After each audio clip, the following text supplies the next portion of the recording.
Father Hines and his great band playing for you from the new Grand Terrace on Chicago's Great South Side. All right, everybody. Now for 30 minutes of Super Jive in the Father Hines style. Yeah.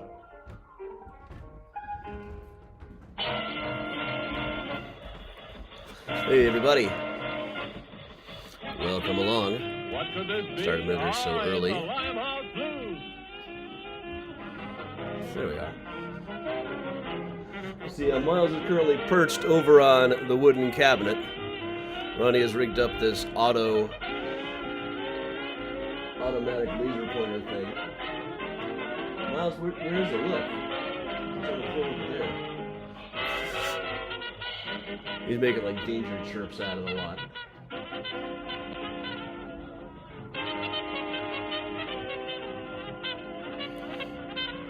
Morning, Jeanette. Hey, Gene. Hey, Eileen.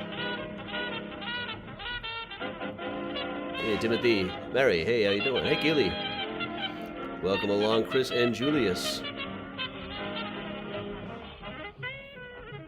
Yeah, it's still pretty cold out, plus I had to wait for a package. And it came, it looked like, you remember that old SNL bit about the package that absolutely, positively has to be there yesterday? It looked like that. And it was an express that came 3 days late. Hey, Kathleen. Hey, Cindy. Hey, Georgia. But my school group coming in from Mexico has their subway tickets. Hey, Lynn. Watching nothing today. Okay. Hey, Todd. Hey, Octavio. Hey, Diane. Hey, Priya. Miles doesn't feel activated enough to actually chase the red light most of the time. But he'll sit there and chirp at it. Hey, Marita. Hey, Grandma Bell.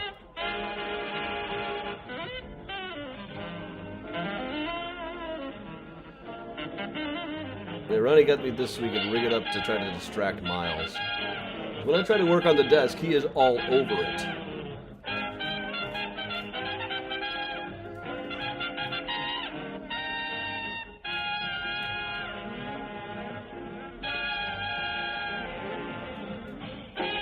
Hey, Dad.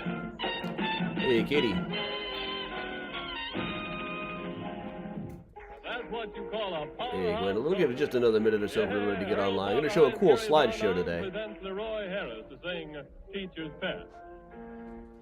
Doing Earl Father Hines for our background music today. Going to be live from the Grand Terrace Ballroom on Chicago's Great South Side.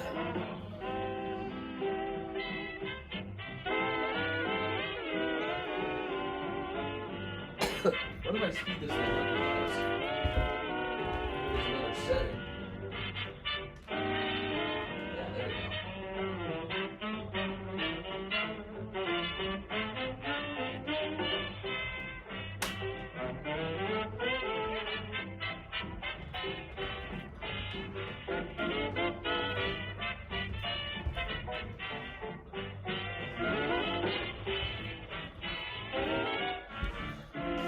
I'm still learning all the buttons. Hey, Bridget. Yeah, it's about 0 outside.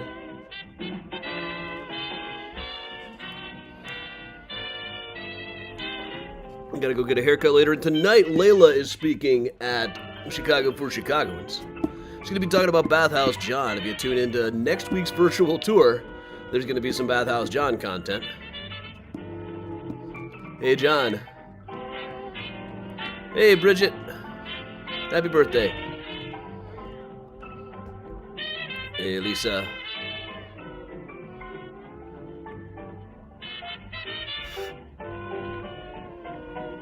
Priya's kind of giving up on the thing. But all right. So, all right, that's enough for Mr. Earl Father Hines, everybody. Let's, what we're going to do today is we're going to show a slideshow. I spent the last few days going through the Illustrated Police News, which you can get on the Library of Congress mostly, but it's clunky to navigate and impossible to search. You got to do a lot of big downloads, but it is worth it just to get the pictures and some of the Chicago stories. Like the National Police Gazette, when it comes to research, this thing is basically useless. But in terms of actual pictures, it is just fantastic. Like here's like one of the examples of their covers: Illustrated Police News, Law Courts, and Weekly Record. It was your source for news about drinking, sex work, crime, and boxing. And I just love this drawing. I feel like these people realize that making your way in the world today takes everything you got, and taking a break from all your worries, so that sure would help a lot. Let's make this a little bigger. Do. Created by. This was one of their covers in 1880.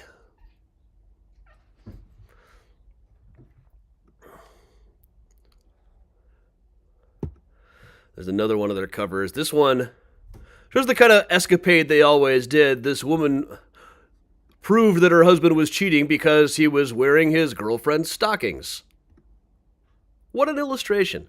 I feel like I might have to do like a whole new account just for illustrations from this, because there's just so many really, really good ones. I could do like a whole account of just their illustrations with alligators. They really liked to show people getting eaten by alligators. There's one like babies that are half alligator. There's a little bit of a Weekly World News vibe in these too. So here, this is a story that I found through this. Now, besides, they're not very useful for research, as I mentioned, because for Chicago stuff, they're never actually reporting in Chicago. But they do pick up Chicago stories that I might have otherwise missed, like the tale of Michael Callahan's extra rowdy funeral.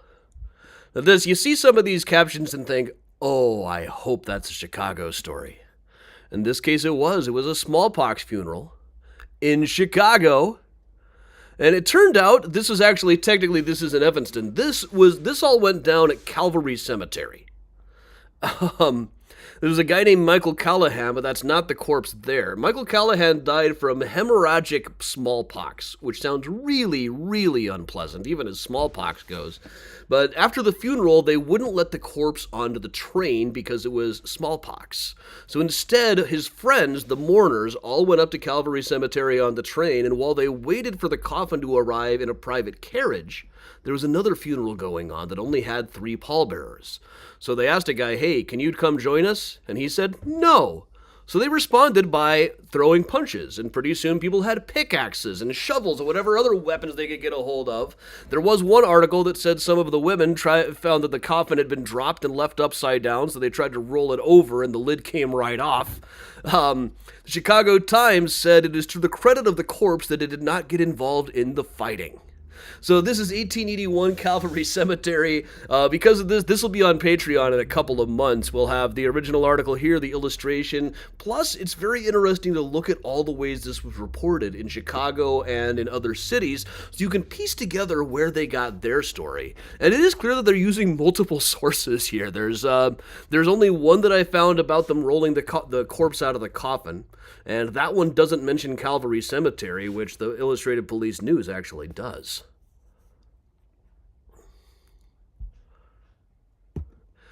Here's another fun one. First, we got this guy getting billiard balls stuffed in his mouth. It says they're shoving 2 billiard balls in his mouth as some kind of a gambling debt.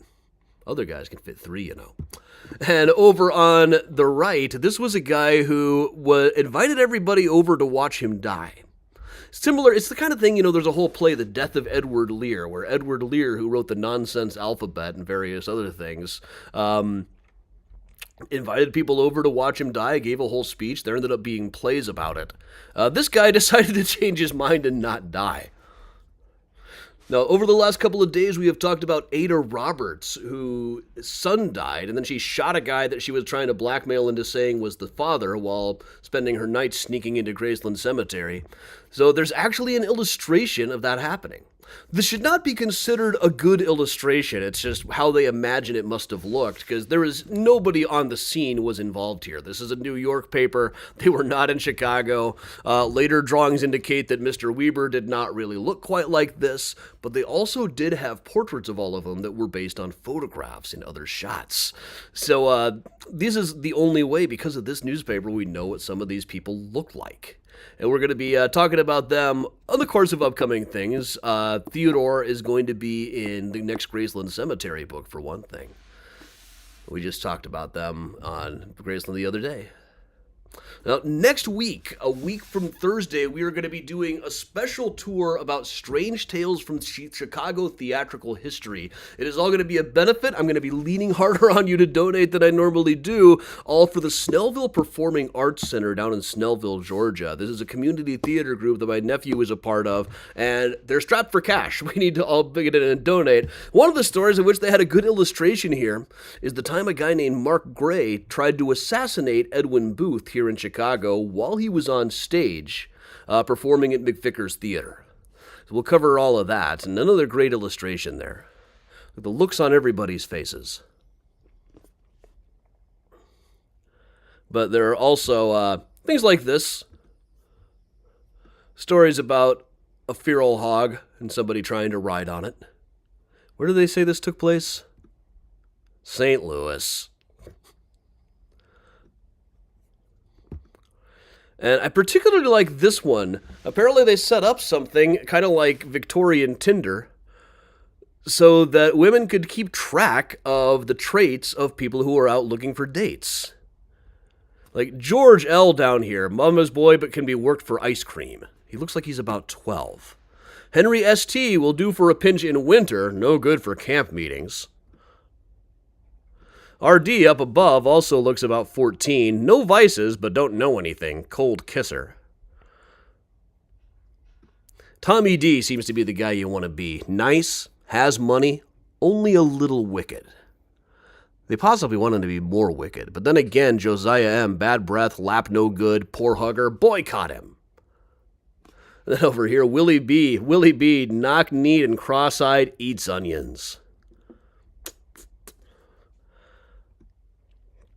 I gotta find more about this.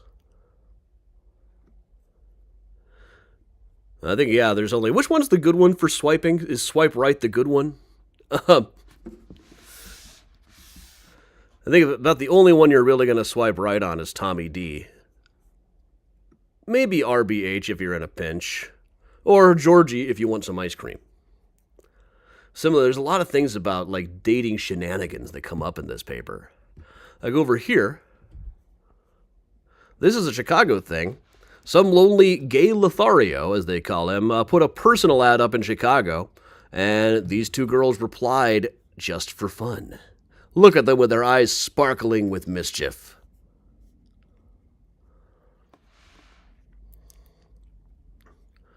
So, all right, those are...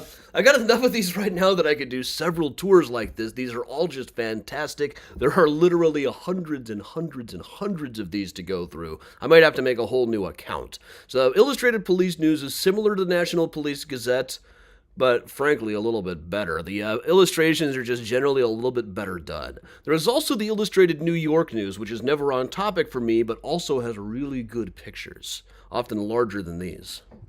Whoa, whoa, whoa, go back to the cat pic? Which cat pic? The cat was walking on his front paws. Oh yeah, there's this too. The cussedness of 3 kids at Milwaukee. Balloon experiments with a cat. I just don't think this would actually work. I don't know, Miles, should we try it? He's kind of busy over here experimenting with a red light. I think you caught it, Miles.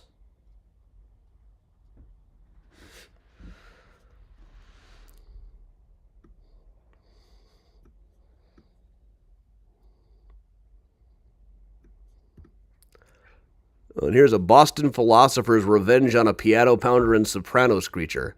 He sets up hand organ music in self-defense. News. Dude on the left, really, this philosophy professor looks like he's about to invent a freeze machine or something. To ruin everybody's picnic. The Care Bears are going to do a number on him. All right. So, well, no, we're not going to do that to Miles. It's bad enough that we've rigged up the automatic red light over here. He's kind of hiding in the shadows. If he were more energetic, he might pounce on it. I have seen him chase it. But other times, you can see the cat dancer, Jump Mouse, is just sitting there, and you'll see him batting at it like, I may ask myself, how do I work this? But all right, everybody. So upcoming tours. We got a few upcoming tours. Thursday night, we will be doing a virtual boat tour. While it's way too cold out to do a boat tour properly, we're going to do one virtually. There's just certain buildings that I just kind of feel like ripping on right now. You know how it is. Also, hey, what's wrong with my video capture device? Is this thing... Yeah, I should be bigger. Bigger! There we go. All right. So, also, a week from Thursday, we will be doing Strange Theater Tales from Chicago history. There's all kinds of those going around. That whole thing is going to feature some special performances. It is going to be a benefit. For the benefit of Snellville Performing Arts Center, we will be doing a show. So, all right, let's just take a second here and watch as Miles watches the red light go by. Miles, you going to try to get it? Yeah? He's just making sad chirps here. Okay, we'll try it again a little bit later, okay? I'll go turn it off. All right, so thanks a lot for joining me, everybody. I'm Adam from Mysterious Chicago Tours. We'll be back tomorrow with a little morning mini tour. Probably run into some of you tonight. Layla's Talking Chicago for Chicagoans at the Bad Apple. Thursday night, virtual boat tour. Tell your friends. A little long. That's a weird stray hair. I'm going to get a haircut in like an hour. And I will see others of you next week, Thursday. Get your pocketbooks ready. I don't like to hassle you for donations too much, other than to occasionally point down below. But the Snellville Performing Arts Center, this is a benefit. It's going to be really cool. It's going to be really fun. It's an excellent cause for people who really kind of need a safe space down there, especially in this day and age. Thanks a lot for joining me. I'm Adam from Mysterious Chicago Tours, telling everyone, stay safe, stay strong, and of course, if you can, stay spooky, everybody. Keep at it, Miles. You will get it. It's under the ottoman.